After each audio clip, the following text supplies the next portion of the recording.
સંસ્થાન ખાતે ભવ્યાથી ભવ્ય સન્માન સમારોહ યોજાયો હતો। ઊંઝા સ્થિત શ્રી ઉમિયા માતાજી સંસ્થાન ખાતે કડવા પાટીદાર સમાજ માટે ગૌરવભર્યો અને પ્રેરણાદાયક ભવ્ય સન્માન સમારોહ યોજાયો હતો, જેમાં સમાજના તેજસ્વી 122 દીકરા દીકરીઓને 9મા શ્રી ઉમિયા ચંદ્રક એવોર્ડથી સન્માનિત કરવામાં આવ્યા હતા। 132 દેશોમાં વસતા કડવા પાટીદાર સમાજ માટે ગૌરવની ક્ષણ હતી। ઊંઝાના પ્રમુખ બાબુભાઈ જમનાદાસ પટેલે જણાવ્યું હતું કે શ્રી ઉમિયા ચંદ્રકથી સન્માનનો મુખ્ય ઉદ્દેશ સમાજમાં અન્ય દીકરા દીકરીઓને મહેનત, આત્મવિશ્વાસ અને સમર્પણ સાથે સફળતાની દિશામાં આગળ વધવા પ્રેરણા આપવાનો છે। અત્યાર સુધી આ કાર્યક્રમ અંતર્ગત 9 સમારોહમાં કુલ 909 દીકરા દીકરીઓને સન્માનિત કરવામાં આવ્યા છે, જે સમગ્ર કડવા પાટીદાર સમાજ માટે ગૌરવની બાબત છે। સંસ્થાનના માનદ મંત્રી જયંતિભાઈ પટેલે જણાવ્યું કે શ્રી ઉમિયા માતાજી સંસ્થાન માત્ર ધાર્મિક નહીં પરંતુ વ્યસન મુક્તિ, દર્દી સેવા, વિધવા સહાય પેન્શન, ઉચ્ચ શિક્ષણ સહાય, ઉદ્યોગ સાહસિક માર્ગદર્શન જેવી અનેક સામાજિક પ્રવૃત્તિઓમાં સક્રિય છે। પશ્ચિમી સંસ્કૃતિના વધતા પ્રભાવ વચ્ચે સમાજના દીકરા દીકરીઓ પોતાના કુળદેવી ઉમિયા માતાજી પ્રત્યે શ્રદ્ધા વિશ્વાસ જાળવી રાખે, પારિવારિક અને સામાજિક મૂલ્યો જીવંત રાખે તે માટે આવા કાર્યક્રમો અત્યંત જરૂરી છે। આજે America, Canada, Britain, Australia, Africa સહિત 132 દેશોમાં કડવા પાટીદારો સ્વમાન અને સ્વાભિમાન સાથે પ્રગતિ કરી રહ્યા છે। રાજ્યના કેબિનેટ મંત્રી ઋષિકેશ પટેલે એવોર્ડ વિજેતાઓને સંબોધતા કહ્યું કે તમને મળેલું સન્માન માત્ર તમારા સુધી સીમિત ન રાખતા હાથ લાંબો કરી અન્ય દીકરા દીકરીઓને પણ તમારી હરોળમાં લાવવાનો પ્રયત્ન કરશો। તમારી સફળતા તમારા માતા પિતા, મા ઉમિયાજી અને સમગ્ર કડવા પાટીદાર સમાજ માટે આનંદનું કારણ છે। સાકરચંદ પટેલ યુનિવર્સિટી વિસનગરના ચેરમેન પ્રકાશભાઈ પટેલે સોલા ઉમિયા કેમ્પસ ખાતે નવનિર્મિત શૈક્ષણિક ઇમારત માટે ₹1.25 કરોડનું દાન જાહેર કર્યું છે। તેમણે જણાવ્યું કે મા ઉમિયાનું નામ આજે વિશ્વભરમાં ગુંજી રહ્યું છે। ઉમિયા માતાજીના સંસ્કાર અને આશીર્વાદ સાથે સમાજ, પરિવાર અને દેશનું ગૌરવ વધશો। ભારતને વિશ્વગુરુ બનવાની જવાબદારી આપણી સૌની છે। ચેતન પટેલ, મહેસાણા। આજે ઉમિયા ચંદ્રક એટલે મા ઉમિયાના નામે સમાજના દીકરા દીકરીઓને લગભગ 122 દીકરા દીકરીઓને સન્માનિત કરવાના છે। 132 દેશમાં કડવા પાટીદારોનો સમૂહ વસવાટ કરી રહ્યો છે।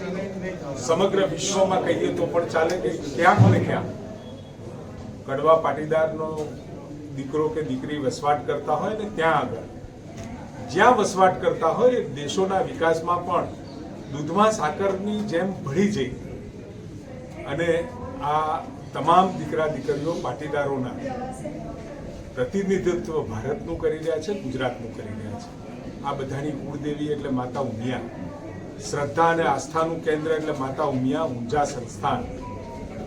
મને કહેતા આનંદ થાય છે કે ભૂતકાળમાં જ્યારે પણ રાજનીતિ અથવા તો રાજકારણ ચાલતું એ વખતે આસ્થા અને ધાર્મિકતા સંતાડવાનું કામ થતું, પરંતુ અત્યારે જે આપણી સનાતન સંસ્કૃતિ, આસ્થા અને સંસ્કારના જે કેન્દ્રો છે એને પ્રોત્સાહન આપવાનું કામ અને ગર્વથી કહી શકે એ પ્રકારનું કામ સમગ્ર દેશમાં થઈ રહ્યું છે। કેટલા દીકરા દીકરીઓ, એમાં પણ ઈસરોનો યુવા વૈજ્ઞાનિક, ગુજરાતની એકમાત્ર ઇન્ટરનેશનલ બોક્સિંગ ખેલાડી, આંતરરાષ્ટ્રીય કક્ષાએ 19 વર્ષનો અંડર 19 ક્રિકેટ રમનારો કચ્છનો ખમીરવંતો દીકરો રાષ્ટ્રપતિ એવોર્ડ મેળવનાર 2 DYSP, 1 principal, 1 army major, PhD MPhil કરનાર 3 દીકરા દીકરીઓ એન્જિનિયરિંગ વિવિધ પ્રકારના ક્ષેત્રોમાં જેમને અનુપમ સ્થાન મેળવ્યું છે એવા દીકરા દીકરીઓનો સન્માનનો પણ કાર્યક્રમ છે।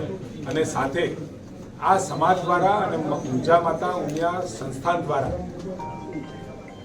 વ્યસન મુક્તિ, દર્દીઓની સેવા, વિધવા સહાય પેન્શન, તેજસ્વી દીકરાઓને ઉચ્ચ શિક્ષણ સહાય, ઉદ્યોગ સાહસિક બનવા માંગતા દીકરા દીકરીઓને, ટેલેન્ટેડ દીકરા દીકરીઓને માર્ગદર્શન, અનેકવિધ સામાજિક પ્રવૃત્તિઓ થઈ રહી છે। અને મા ઊંઝાના ચરણોમાં દરેક સમાજના લોકો શીશ ઝુકાવે, માતાની શ્રદ્ધા માટે આવે છે। અને મા ઉમિયા એકમાત્ર ભગવાન મહાદેવના ધર્મપત્ની કહેવાય અથવા તો એમના પત્નીનો દરજ્જો જેમને આપ્યો છે એવી આ મા ઉમિયા એ તમામ વિશ્વની અંદર તમામ લોકો સાથે તમામ લોકો ઉપર આશીર્વાદ વરસાવી રહી છે. અને મા ઊંઝા ઉમિયા સંસ્થાન લગભગ ખૂબ જૂનો ઇતિહાસ, મારા ખ્યાલમાં તો લગભગ 1200 વર્ષ કરતાં પણ આ મહાશક્તિનો અહીંનો ઇતિહાસ છે. વર્ષોથી સમાજને એક કરવાનું, એક છત્ર કરવાનું કામ એ મા ઊંઝા ઉમિયા માતા સંસ્થાન દ્વારા થઈ રહ્યું છે. ત્યારે આ તમામ દીકરા દીકરીઓને આવતા સમયની અંદર પાટીદાર એટલે પટ્ટેદાર કહેવાય. ગામની અંદર કોઈ પણ સમાજનું ગામ હોય અને છતાં પણ એ ગામનો મુખોક વડીલ હોય તો એને પટેલ કહેવાતો. એ પ્રકારનું ગૌરવ આ પટેલ નામના શબ્દમાં છે. ત્યારે આપ સૌને સમગ્ર પાટીદાર સમાજને એકમેક થઈ અને સમાજની પ્રગતિ અને સમાજની પ્રગતિ સાથે વિવિધ સમાજોનો પણ હાથ મિલાવી, તાલ મિલાવી એના માટે પણ એ વિકાસ કરી રહ્યા છે અને એનો સહયોગ કરી રહ્યા છે. સર, એક મહત્વનો સવાલ છે કે આજનો જે કાર્યક્રમ છે એ પાટીદાર સમાજની જે નવી પેઢી છે એ નવી પેઢીને ધાર્મિક, સામાજિક પરંપરાઓ જાળવી રાખવા માટે કેટલી મહત્વપૂર્ણ વિચારધારા પ્રસ્થાપિત કરશે. મેં પહેલા કહ્યું, પહેલા આપણે સંતાડતા અને ક્યાં જે બહુ પ્લેટફોર્મ ઉપર કે જે મોટા પ્લેટફોર્મ ઉપર ક્યાં રાજનીતિ સાથે સંકળાયેલી બાબતોને પણ આ ધાર્મિકતાથી પર રાખવાનો પ્રયત્ન થતો હતો. આજે ગર્વથી એ પ્લેટફોર્મને આપણે ઊંચું ઉપાડી રહ્યા છીએ. સોમનાથ હોય, દ્વારકા હોય, મા ઉમિયા માતા ઊંઝાનું સ્થાનક હોય, મા અંબાજી હોય અને ગર્વથી તમામ લોકો કહી શકે કે સનાતન સાથે જોડાયેલા છીએ, ધાર્મિકતા સાથે જોડાયેલા છીએ. અમારા જે જૂના સંસ્કારો છે એ જૂના સંસ્કારો સાથે જોડાઈ સંસ્કારની સાથે ધાર્મિક વારસો અને વિરાસત આપવા માટે આ પ્લેટફોર્મ ખૂબ મહત્વનું છે. તમામ ઘરની અંદર રામાયણ, મહાભારત વંચાય, ગીતાનો જ્ઞાનબોધ થાય, આ તમામ બાબતોને સાંકળી લઈ અને એક સંસ્કારિક વાતાવરણ અને સંસ્કારિક પ્લેટફોર્મ ઊભું કરવા માટે મા ઊંઝા ઉમિયા માતા સંસ્થાનનો ખૂબ મહત્વનો છે.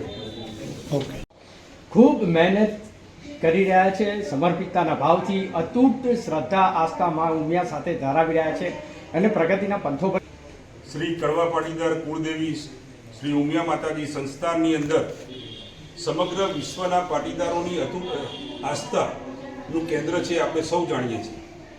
મા ઉમિયાની સાક્ષીએ, મા ઉમિયાના આશીર્વાદથી પાટીદાર સમાજ હંમેશા પોતાનું કોઈ પણ કામ હોય શરૂ કરતું હોય છે.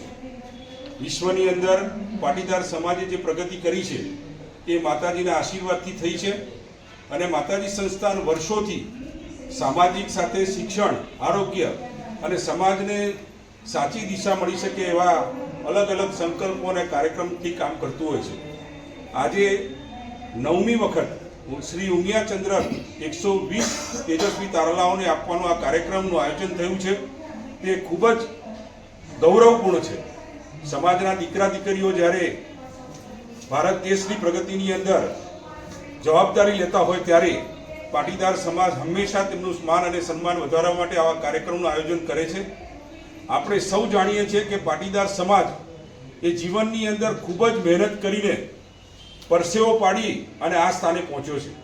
પાટીદાર સમાજ હંમેશા ખેતી આધારિત પોતાનું જીવન જીવ્યો છે અને ઊંઝાની આજુબાજુ પાટીદાર સમાજે મા ઉમિયાની સાક્ષીએ, મા ઉમિયાના આશીર્વાદથી હંમેશા પ્રગતિ કરી છે અને વિશ્વના ખૂણે ખૂણે વસ્યા છે. આજે સમાજના દીકરા દીકરીઓ પોતાની જીવનની અંદર ખૂબ જ ઉચ્ચ સિદ્ધિઓ પ્રાપ્ત કરી હોય ત્યારે તેમના માતા પિતાઓને આજે અનેરો આનંદ હોય છે. ઉમિયા માતાજી સંસ્થાન જ્યારે માતાજીના આશીર્વાદથી, માતાજીના સાનિધ્યમાં જ્યારે દીકરા દીકરીઓનું સન્માન કરતું હોય ત્યારે સમગ્ર પાટીદાર સમાજ એ આજે હરખની લાગણી અનુભવે છે. આજે માતાજીના શુભ કાર્યની અંદર નૂતન સર્વ વિદ્યાલય કેળવણી મંડળ તરફથી પણ જે અમદાવાદની અંદર શિક્ષણનું ધામ બની રહ્યું છે એવા 16 કેમ્પસમાં રૂપિયા 1,25,00,000 રૂપિયાનું દાન આપવાનું એક નક્કી કરવામાં આવ્યું છે ને જેની જાહેરાત આજે થઈ છે. માતાજીના સાનિધ્યમાં નૂતન ટ્રસ્ટ તરફથી એક નાની યોગદાનની અમે શરૂઆત કરી છે અને અમે આશા રાખીએ છીએ કે આ શિક્ષણનું ધામ આવનારા વર્ષો સુધી સમાજના દીકરા દીકરીઓ માટે ખૂબ સારી વ્યવસ્થા, શિક્ષણ અને પોતાના જીવનની અંદર જે પણ સ્વપ્ન જોયા હોય એને પૂરું કરવા માટે આધારભૂત રહેશે. અચ્છા, જય ઉમિયા. મહત્વનો સવાલ એ છે કે આજે પશ્ચિમી સંસ્કૃતિનો પ્રભાવ વધી રહ્યો છે, ત્યારે આવા ધાર્મિક કાર્યક્રમો જે ભાવિ પેઢી નવી પેઢીને ધર્મ સાથે અને પરિવાર સાથે અને સંસ્કારના સિંચન માટે કેટલા મહત્વપૂર્ણ આ કાર્યક્રમો બની રહ્યા છે, સાબિત થઈ રહ્યા છે. શ્રી ઉમિયા માતાજી સંસ્થાન ઊંઝા દ્વારા વર્ષોથી પાટીદાર સમાજ અને અન્ય સમાજો માટે સમાજની અંદર સંસ્કારની લાગણી પ્રવર્તી રહે તે માટે અલગ અલગ કાર્યક્રમો કરતું આવ્યું છે. 2019માં લક્ષચંડી મહાયજ્ઞનું આયોજન થયું. વિશ્વના ખૂણે ખૂણેથી પાટીદાર સમાજ એ અહીંયા માતાજીના લક્ષચંડી હવનની અંદર યજ્ઞની અંદર ઉપસ્થિત રહી અને માતાજીના અલગ અલગ રૂપના આશીર્વાદ લીધા. આ યજ્ઞની અંદરથી પણ સમાજની અંદર એક ચેતના અને સંસ્કાર આપવાનું કામ એ ઉમિયા માતાજી સંસ્થાન તરફથી થયું. આ યજ્ઞની અંદર ફક્ત પાટીદાર સમાજ નહીં પણ તમામ સમાજના લોકો જોડાયા, લોકોએ સેવા આપી અને માતાજીના બને તેટલી પૂજા, સેવા અને સંસ્કારનું વાતાવરણ ઊભું કર્યું. ત્યારે ઉમિયા માતાજી સંસ્થાનના હોદ્દેદારો, માતાજીના ટ્રસ્ટીઓ અને પાટીદાર સમાજને હું આપું એટલા શુભકામનાઓ ઓછી છે, કારણ કે આવા કાર્યક્રમોથી જ રાષ્ટ્રનું નિર્માણ થાય છે. આજે વિશ્વની અંદર ભારતની સંસ્કૃતિ ફરીથી ઉજાગર થઈ રહી છે અને ભારતની સંસ્કૃતિ તરફ વિશ્વ પણ આજે દેખી રહ્યું છે. ત્યારે આપે જે વાત કરી કે પશ્ચિમી સંસ્કૃતિ પાછળ પાટીદાર સમાજ કદી પણ વળ્યો નથી. પશ્ચિમી સંસ્કૃતિમાં પણ આપ જોશો તો વિશ્વના ખૂણે ખૂણે ઉમિયા માતાજીના મંદિરો બન્યા છે. માતાજીના મંદિરની અંદર ભારતીય સંસ્કૃતિ પ્રમાણેના કાર્યક્રમો થાય છે અને આ કાર્યક્રમો ફક્ત પાટીદાર સમાજ નહીં પણ વિશ્વ પણ જોડાય છે અને એના કારણે આજે વિશ્વની અંદર પણ વસુદેવ કુટુંબકમની જે લાગણી છે, વિશ્વ એક કુટુંબ છે, એ લાગણી આજે વિશ્વને પણ અનુભૂતિ થઈ રહી છે. ત્યારે ઉમિયા માતાજી સંસ્થાનને હું ખૂબ ખૂબ હાર્દિક શુભકામનાઓ પાઠવું છું. Thank you.